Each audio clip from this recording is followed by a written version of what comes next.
আমরা এখন চলে এলাম মানিকগঞ্জের সিংগার পারিল রফিকনগর স্মৃতি জাদুঘরে। এখানে আমরা পরিদর্শনে এসেছি রফিকনগর স্মৃতি জাদুঘর। দেখতে খুবই সুন্দর, লোক দেখতে খুবই সুন্দর। এখন আমরা ভিতরে ঢুকতেছি। এটাই স্মৃতি জাদুঘরের ভিতর সাইড। এখানে প্রচুর বই সংরক্ষণ করা আছে, ভাষা শহীদদের জীবনী, ওই সময়ের আন্দোলনের সবকিছু যা পেপার এসেছে ওগুলো লিপিবদ্ধ করা সদস্যদেরকে সমস্ত বই এখানে সংরক্ষণ করা হয়েছে। এরপর অনেক সাংস্কৃতিক বই এই লাইব্রেরিতে সংরক্ষণ করা হয়েছে এবং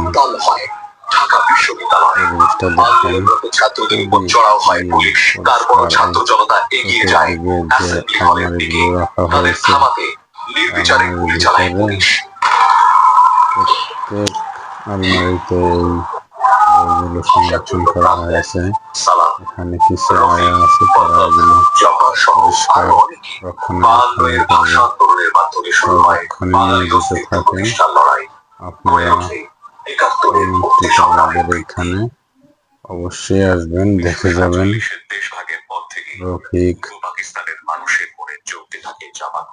রফিককে যেভাবে এখানে শ্রদ্ধার সহিত রাখা হয়েছে,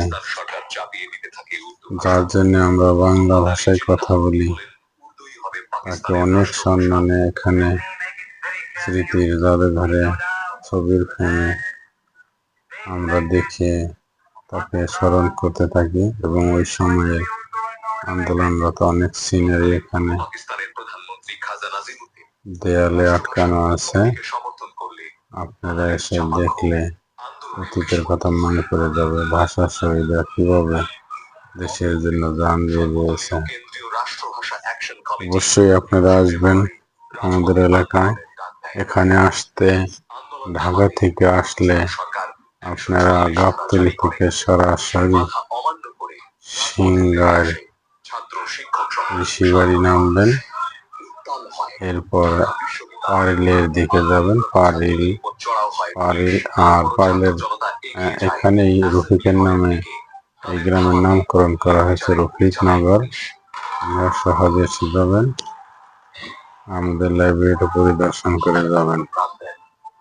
বাচ্চাদের নিয়ে আসবেন এখানে, যাতে ওরাও জানতে পারে ভাষা শহীদরা কিভাবে বাংলা ভাষার জন্য জীবন দিয়ে দিয়েছে।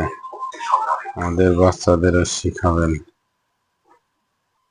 আশা করি বাচ্চারা উপকৃত হবে আমাদের এই স্মৃতি জাদুঘর দেখে, লাইব্রেরি বই পুস্তক পড়ে। আল্লাহ হাফেজ।